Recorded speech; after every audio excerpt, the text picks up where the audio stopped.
মামা এই নান্দায় জল ভরে কি করো তুমি? বাবা আমাদের তো গ্রামে ফ্রিজ নেই, তো কি করব?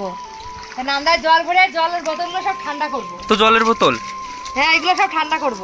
যাদের শহরে বাড়ি হ্যাঁ তাদের তো নান্দা নেই, তাদের জন্য যে এরকম গামলায় তারা জল দিয়ে ঠান্ডা করে রাখতে পারে, তাদের ফ্রিজ না থাকে আর কি। কতক্ষণ ঠান্ডা থাকে? হ্যাঁ, আবার জল পাল্টে দেবো যখন জলটা গরম হয়ে যাবে। ও আচ্ছা, তো দেখাও কি করে করবা ঠান্ডা। বোতলগুলো সব এর মধ্যে ডুবিয়ে রাখবো। আচ্ছা, এইভাবে তাহলে ঠান্ডা হয়। যাকে বাড়ি ফ্রিজ নেই তারা তো এইভাবে তাহলে জল ঠান্ডা করে রাখতে পারে, খুব ভালো একটা উপায়। মামা এই আঙ্গুর গাছ তো এই কয়দিন আগে লাগাইছিলাম, অনেক বড় হয়ে গেছে। বাবা দেখ এবারে আমাদের আঙ্গুর গাছে কত কত আঙ্গুর ধরেছে, দেখ। কই দেখি দেখি দেখি। এদিকটা দেখ, এটা কত বড় বড় থোকা, দেখ। তাই তো, এই কয়দিনে আঙ্গুর গাছে অনেক আঙ্গুর ধরেছে। নিচে আরো বেশি আছে। নিচে কই দেখি, দেখাও তো। নিচে আরো বেশি আছে, যা। চলো চলো চলো। নিচে দেখ একদম ভর্তি। কই দেখি। চারিদিকটা একদম ভর্তি আঙ্গুরে।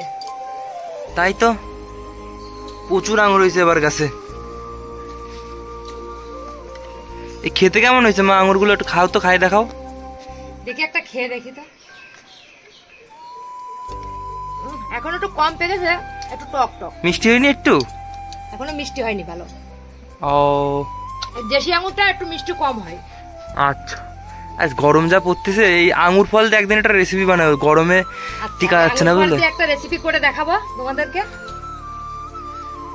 ঠান্ডা ঠান্ডা রেসিপি করবা, প্রচুর গরম তো, এত গরমে একটা আঙ্গুর ফলের একটা রেসিপি খাবো।